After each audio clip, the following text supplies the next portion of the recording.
Bill Howe is a spastic who cannot walk or talk or use his hands.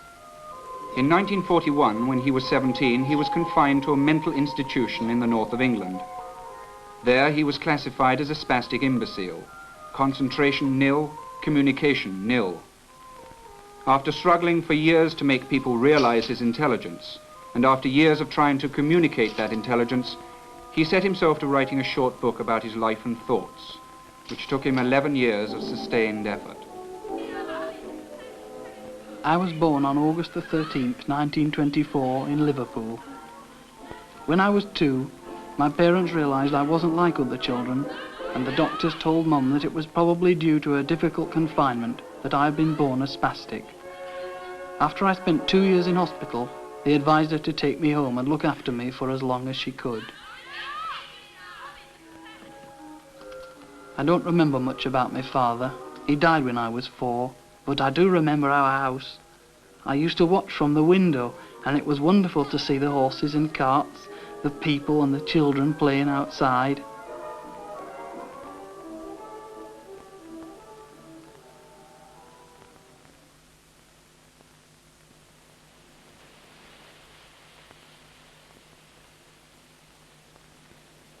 But as I grew older, I became more aware of my situation.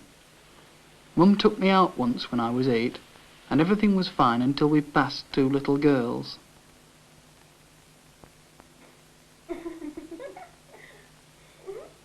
I suddenly realized they were laughing at me, and from that day on I've always felt self-conscious. After all, I have feelings just like anyone else, but some people think because I look like a half-wit that I am one. Well, I'm not.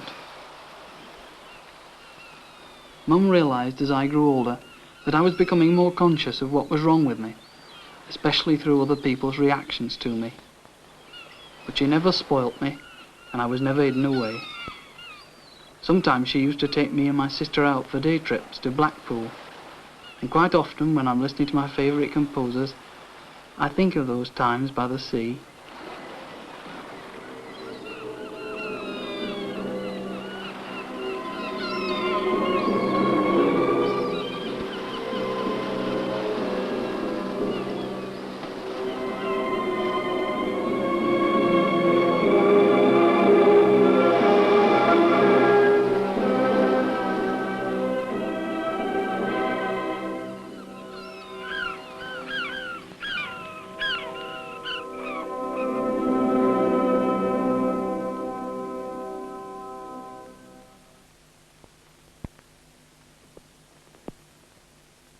Music is the most important thing in my life. I can listen to it on equal terms, I suppose. Another thing I used to like to do at home was listen to the radio. I felt it really put me in contact with the outside world. We interrupt this broadcast for an important announcement. The Prime Minister, Mr. Neville Chamberlain, will now address the nation. We heard war had been declared. I didn't really know what it meant, but I was soon to find out.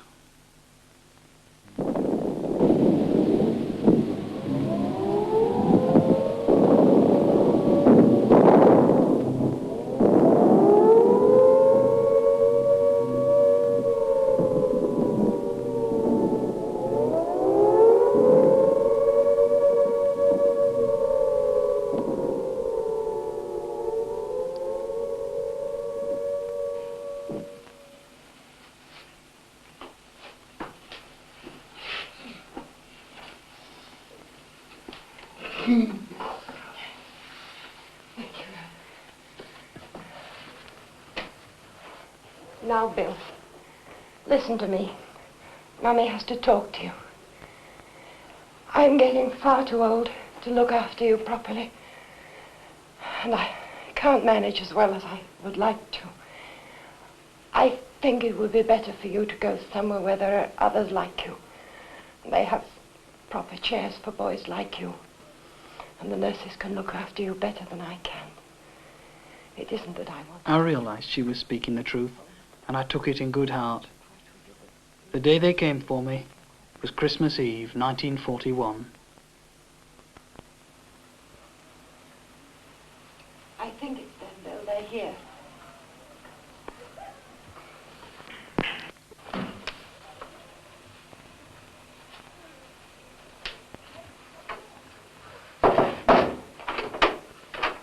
Joyce home? Yes. Will you come in, please?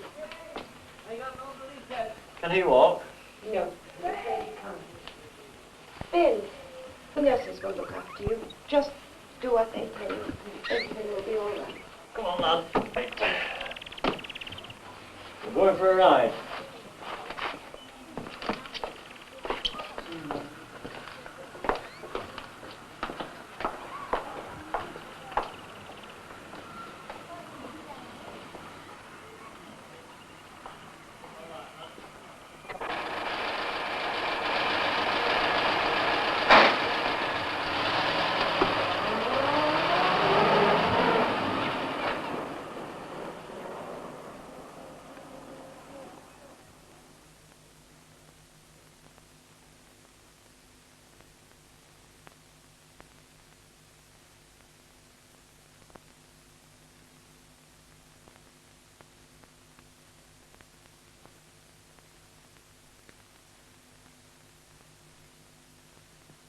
When we got to the hospital, 2 nurses took me into a dormitory, undressed me, cut my hair and washed me.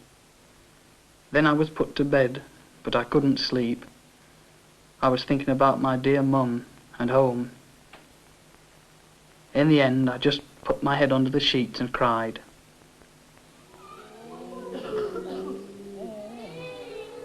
At home, Mum used to understand all my little nods and smiles and signs, but here I was among strangers who thought that I was an imbecile. How could I explain to the doctors that I had a pain in my chest except by crying and screaming? How could I explain that I understood their remarks? It was just as if I wasn't a person at all, as if I didn't exist.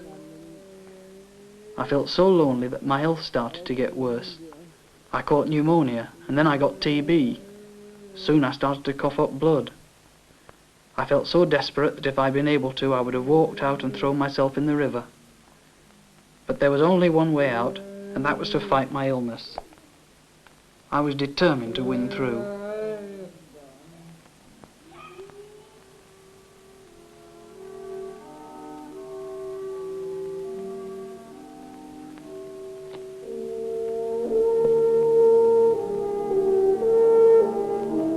In 1947, the doctor told me that I was cured of TB and that I could get up for the first time in 3 years.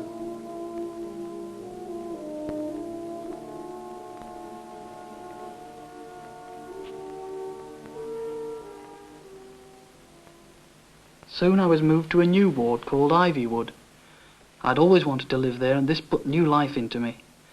During the next few years, I was still considered an imbecile, but I became more and more determined to get through to someone. At last, in August 1947, one nurse realised that I did have intelligence. Hello, Bill. How's it going? Fine. Tell me, Bill, can you read? Would you like to learn how to? Well, I've got something here that might help you. Now, this is the alphabet. There's 26 letters in the alphabet, and I want you to learn them all off by heart. Start A, B, C. But I'd never been educated before, and however hard I tried, I just couldn't keep the sounds of the alphabet in my mind at all. Then as time went by, I found I could make up a few words, though. The nurses made some stencils for me, and I thought it would be nice to write a letter to Mum. But I found that my brain worked with my limbs as if the wires were crossed. My right somehow managed to become my left, and if I want to do something, I have to try very hard to do it in the opposite way. Once I had mastered stenciling, I looked round for something better. One of the nurses made me an alphabet board, and with lots of practice, I managed to communicate after a fashion, but I wasn't really satisfied. And then, one day, I had an idea.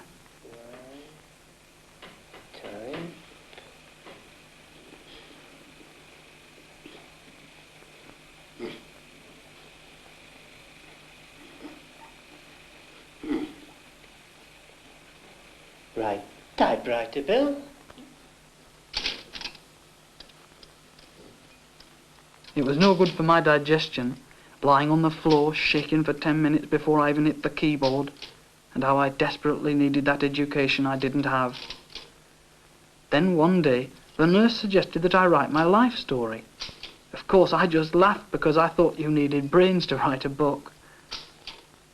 But gradually the idea grew, and on Saturday, October the 25th, 1958, I started my story on the back of an old birthday card.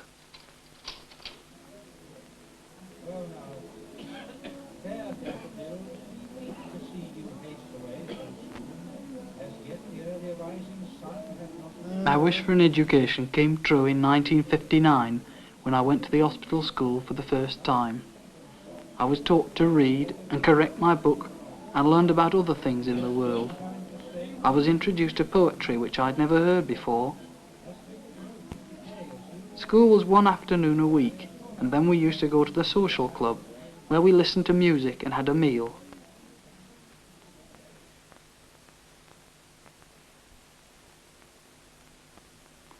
Often, I feel quite sorry for some of the other mental patients. I'm always trying to understand why there should be so many of these people. People who didn't harm anyone, but who just aren't the same as everyone else.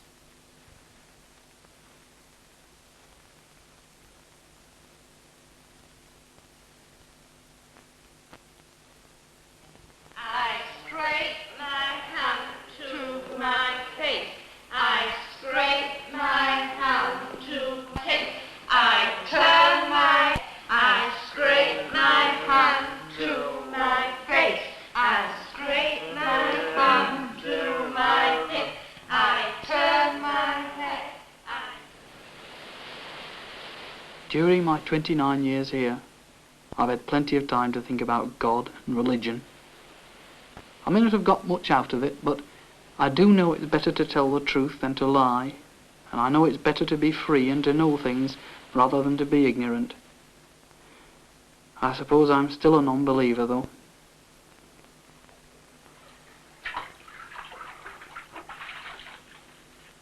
All the same, I don't think I've done too badly so far.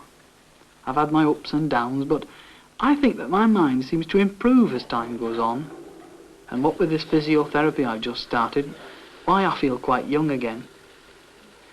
To me, it's the quality of life that matters. And now I can express myself. I'm not just observing life. I'm taking an active part in it. After all, I'm just as much a part of society as anyone else, even if I do have to be totally dependent on the wonderful nurses here.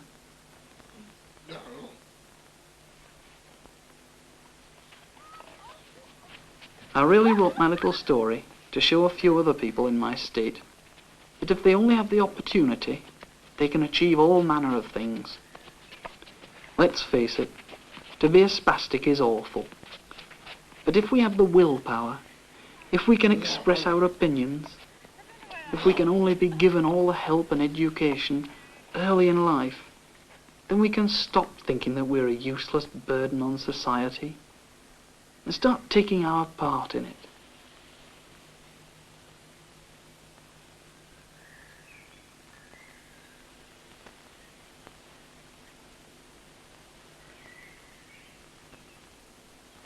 I feel that these people who think we are far better off dead just don't know what they're talking about. They don't know how wonderful life can be, even for people like us. When I'm in my little room, where it's quiet, where I'm left to my thoughts and my poetry and my music, I feel I'm the most happy person in the world.